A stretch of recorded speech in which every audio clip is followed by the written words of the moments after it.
Hey guys, welcome to another episode of the Every Arkansan podcast. I'm Drew Davis, and this week I've got my friend Ron Hale. Ron has got a passion for the prisoners across Arkansas. I know you're going to enjoy his story.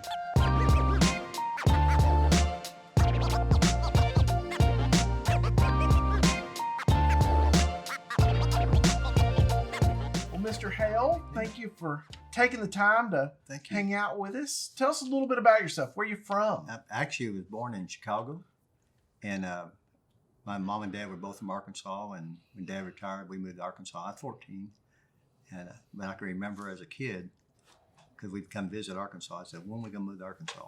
I love Arkansas, still do. Don't miss Chicago. No, don't miss it. Been back there a couple times, but not back enough to know that this is where I want to be. Well, and before we got started, you said you used to work with the trains? I used to work for the railroad, retired from Union Pacific with their 40 and a half years. And retired, September, be 12 years. I've been retired. Retired young then, right? Well, yeah, well, I like to say that. So tell us a little bit about your passion. What kind of God created you for? I got saved August 8th, 1968. And shortly after that, it just like God I just had a heart to reach people.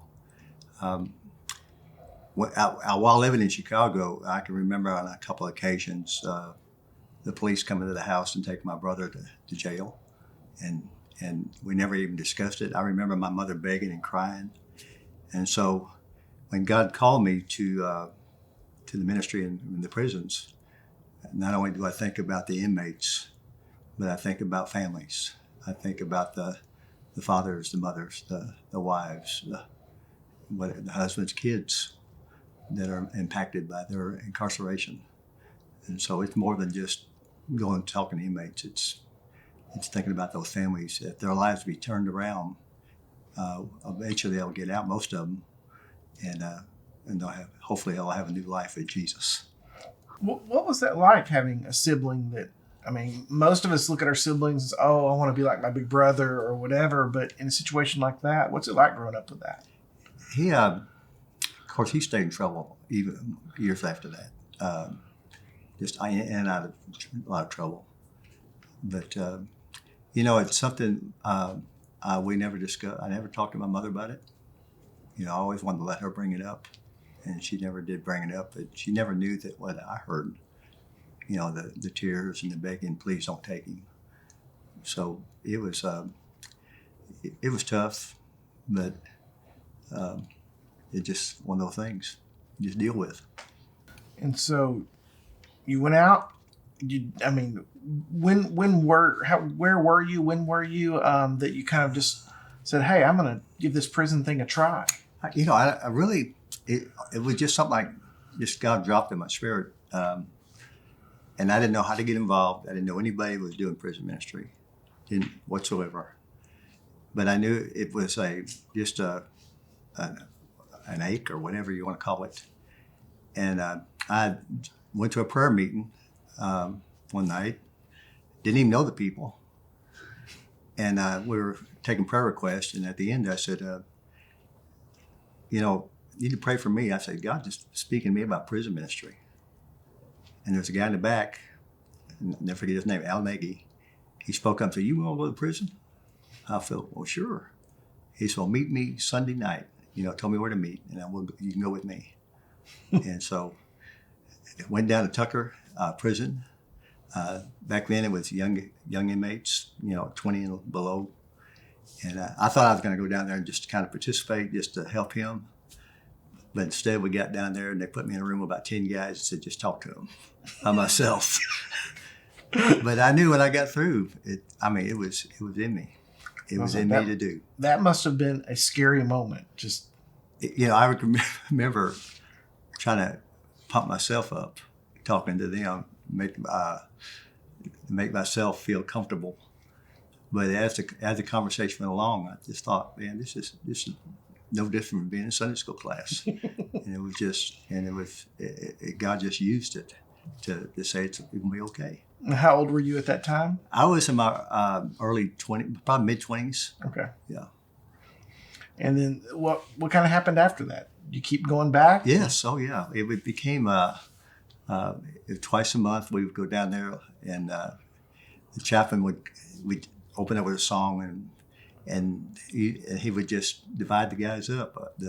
What they call free world. We're free world. They would divide the free world guys up. And they said, you go to this room, you go to that room, and then they would send guys to you, and you would just sit there and do like a Bible study or let them share or whatever. And so then it progressed from there to other things. Going down, my wife was going with me, and she would sing, and we developed a team. And so we were actually traveling all over the state to different prisons doing church services. And I later became a CRA, what they call CRA, Certified Religious Assistant. Back then, they've called it a volunteer chaplain. And so, which gives me access to the prisons. I can go into the prisons, go back and visit. And it just kept developing, and just God just opened up the doors, and still does. So how many prisons have you been in Arkansas then? The only one I hadn't been in is Malvern, and the one in Newport. You've made all the rounds then. Yeah, Almost. yeah. Those are the only ones, and hopefully we'll get into those. So when you talk about going in a room with a group of inmates, a lot of people, they're scared to death to lead a Bible study or a life group or anything like that. What's kind of going through your head at that minute? You said that you went in there kind of all ready to go there, and then you kind of realized it was different. Yeah, it was just like I said. It just you didn't know what to expect. You didn't know what somebody's going to beat you up or whatever. But then you realize a lot of these guys who come out to church, a lot of them have been church people. They have been in church. A lot of them will tell you, I used to go to church. I used to preach. I used to be a Sunday school teacher, whatever. And so they've had the experience, and they've got off track. And so it's just being available. And of course, during that process, I remember I got away from God myself for a couple of years.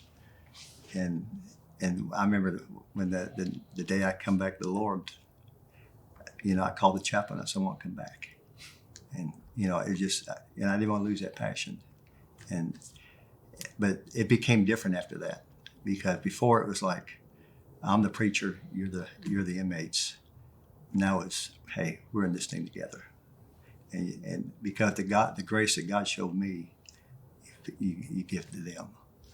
And there's no judgment. So when you go in there, how many people are going into the prisons on a regular basis with you? Is it a...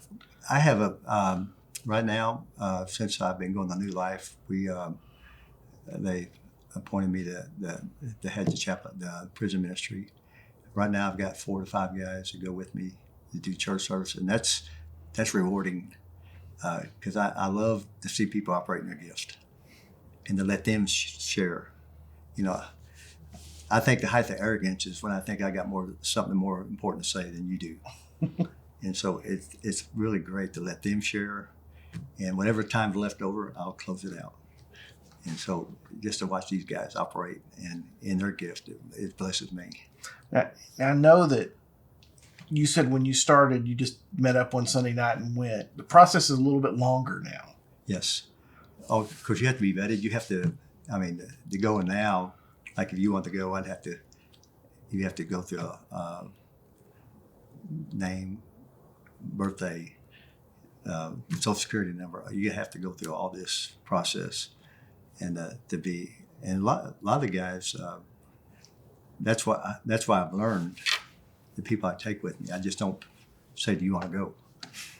I thought about how Jesus handpicked his disciples, and that's what he's impressed me to do, is handpick, and just don't say, "Hey, I want to go to prison," but be around them, see their heart, then say, "Hey," and drop it on them. And say, "Hey, think about prison ministry sometime." And if they come back to you and say, "I think it's a God thing," then I say, "Okay, let's do it." But it's I've made a mistake of taking the wrong people. and what I call getting notches on your Bible. We want to go down and see how many people we can get saved. But a lot of them get saved 3 or 4 times a month. You know? And so that's not the mission. Right. I think the reason I brought this Bible, when Tucker Max, Death Row used to be at Tucker Max, I went there for many years. And there was an inmate there that, and when I went down there, God told me, He says, don't go with the preacher, go with a friend. And I didn't understand that, but and so I found myself just going from cell to cell and talking, just let them talk what they want to talk about. And there's one particular inmate, didn't talk to anybody. He sure didn't talk to me. And one day I walked by his cell and I said something to him. I said about a motorcycle. I don't know a thing about motorcycles. I don't know how to start one. And he said, boy, he jumped up out of his seat and he come over and just started talking with a conversation. I'm going, okay, this worked. And so you learn this when you walk up to their cell. If they're sitting on their, what they call their house, their bed, if they don't get up, they don't want to talk to you. And so Earl would never get up until the next time I came down there after I talking about the motorcycle, and he was standing there waiting on me. And so when he was finally executed, and the chaplain called me and said, Earl left you his Bible. And so I went and picked it up and left it. He said, note in here. I still have it. And the last thing he said in the note was, thanks for being my friend when I needed one. And it confirmed what God told me to do, just be a friend. And so I was able to share things with him. And there's been numerous stories like that, that God blessed me with. And I think that's one of the things we as Christians, we start to overthink. Mm-hmm. Oh, I've got to know the Bible inside and out before I talk to Jesus, talk about Jesus to anyone and all this. And so many people they just need a friend. Sure. And especially we do a lot of work with those that are experiencing homeless. Uh-huh. And so many of them, no one wants to sit around and listen to them. Yeah. No one wants to just hear what in the world's gone on in their life or whatever. And so many times it's just amazing just how they've survived to this point, let alone how they're not in prison or in a mental institution or dead or whatever. They have this desire for more. They just need those people that are willing to come around them and just listen. And they want to be heard. Mm-hmm. One of the things I like doing when I go, like we're a Delta unit most recently, and I said, "Has anybody got anything they want to say?" And one after one, several of them just stand up and I want to thank God for this. And one guy stood up and said, "I'm so glad. I've been praying for this to happen, that we have an opportunity to share." And so they'd like to be heard too. Mm-hmm. And speaking of Delta unit, my wife passed in February 20th, and just before that, I was down at Delta unit, and I was sharing, pray for my wife. When I got through, I was by myself that particular night, and I got through. About 15 of them gathered around me, and they said, "We want to pray for you," and that really got me. That they're going to pray for me. I'm supposed to be there for them. They're there for me. And so they just want to be able to minister. They want to be able to share. And so given that opportunity, it makes a difference. Mm-hmm. And you mentioned early on about the families that are left out there. Yeah. I mean, I think a lot of people forget about them and the need for ministry there and all of that. What are some of the stories you have from that world? Actually, as a CRA, we're not allowed to communicate outside with families. Actually, when they get out, we're not supposed to. In my position, I'm not allowed to, unless they come to church. I can pick them up and bring them to church. Like we have one particular guy at our church we minister to down at the prisons, and he's going to our church now, and I see him every Sunday. He always comes check in. He always checks in with me.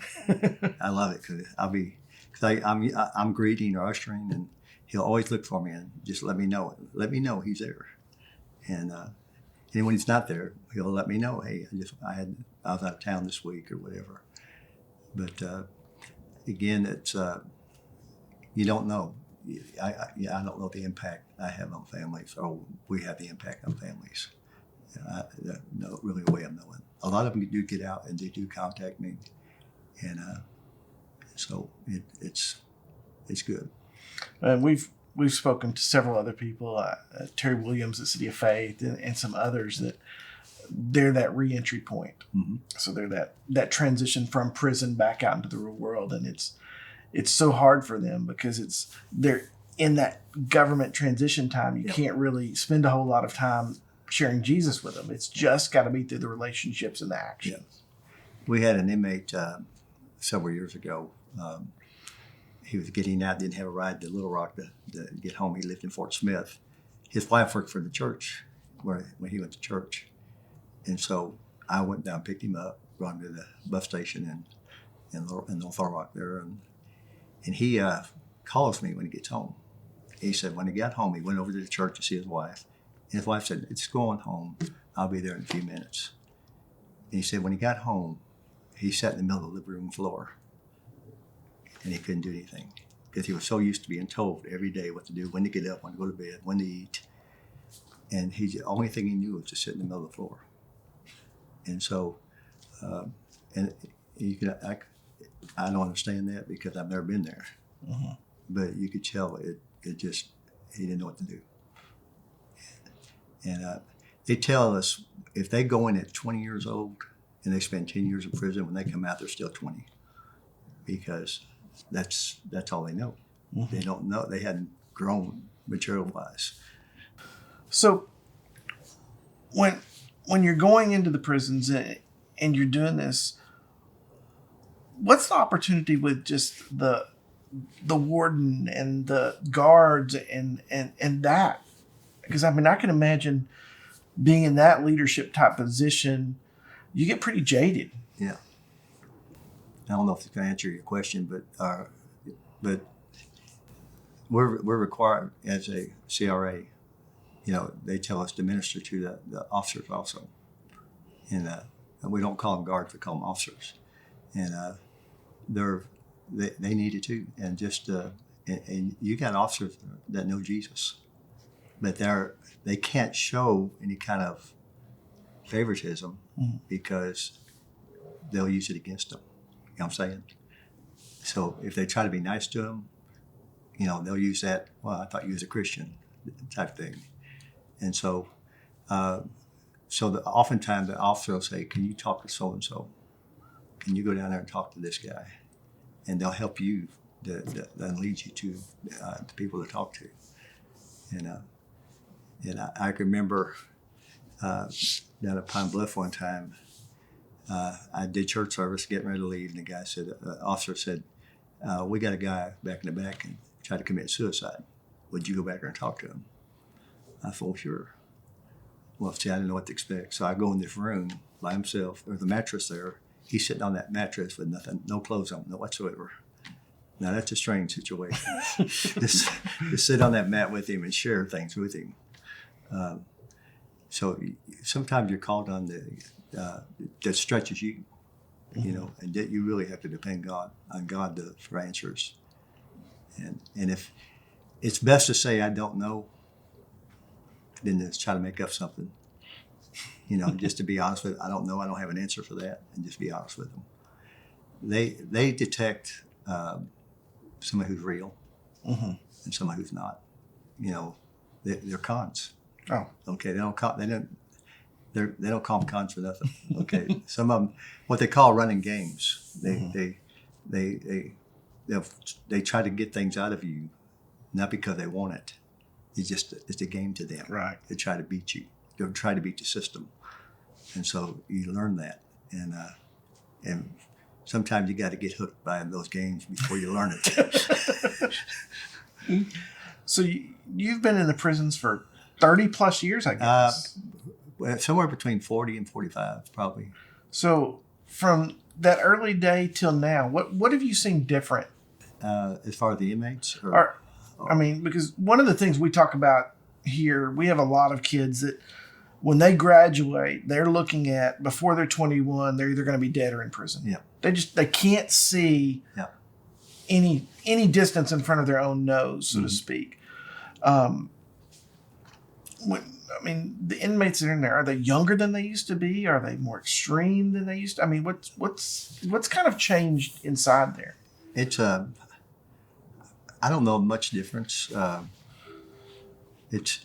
think what I see from experience is when I deal with these guys, or when they admit that they were wrong, and they say, I'm here because I deserve to be here, they get help. It's the ones who say, if I'd had a better lawyer, they really don't have the evidence, all these things, they don't seem to get help. Many times they return back. It's the ones who say, I'm here and I want to get out of here and I want to make a difference. I want to be different. I want to be a good husband again. I want to be a good father again. And they don't come back. They make a difference. So, someone that kind of has this heart to, I want to make a difference in someone's life or whatever. What's the best way for them to kind of get plugged in with you? Because it's a process. Yeah, it's not just, I want to do this and we can go in. Yeah. What's the best way to kind of get plugged into figuring if this is something? Yeah, I'm glad you brought that up, because a few months ago I had a young man call me. I didn't know him. And he called me and he said, I heard you're going to prison. I'd like to go with you. And I said, I don't know you. And he said, well, let's have lunch and you can get to know me. I said, no, that don't help. You just have lunch with somebody. That doesn't mean I know you. It's like I said, it's spending time with that person, being around that person and seeing him, the real him, the real person. That means a lot to me. And so, it may be sometime, maybe months before I feel like, hey, are you willing to go with me?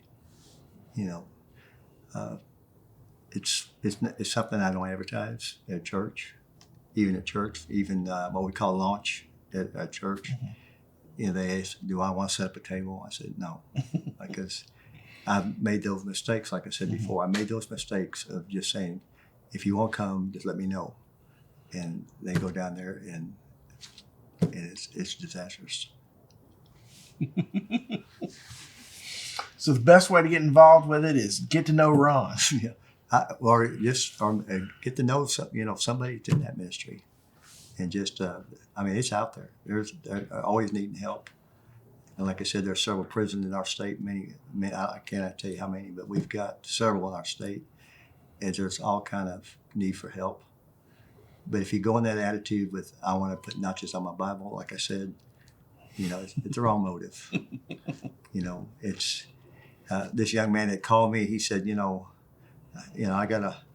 want to see people saved and filled with the Holy Ghost. I thought, that sounds good, but it's being available. Just saying, look. And one of the things they teach you at the prison, and when we have to go through classes also, and some training classes, is your presence is important. If you're going to be down there on a particular night, you be there. Mm-hmm. And I cannot tell, every time we go, there'll be several come to you and say, thanks for taking your time out to be here. For you to come, and take your time means a lot to them. Mm-hmm. Because some of them don't have families. Some of them their families have disowned them. And so it means a lot to them. So Ron, I thank you for taking the time just to share with us a little bit about I love that. Your God-given passion, so to speak. And thank you for what you do. Yeah. It's a passion, but it's got to be a calling. It's more than just I want to do it. It's just something God puts in you. And you rather do it than eat. Yeah. For sure. Yeah. Hey guys, I hope you enjoyed this episode of the Every Arkansan podcast. One of the things that touched me the most was the importance of friendship. how much of a difference you can make in someone else's life just by being there and being their friend.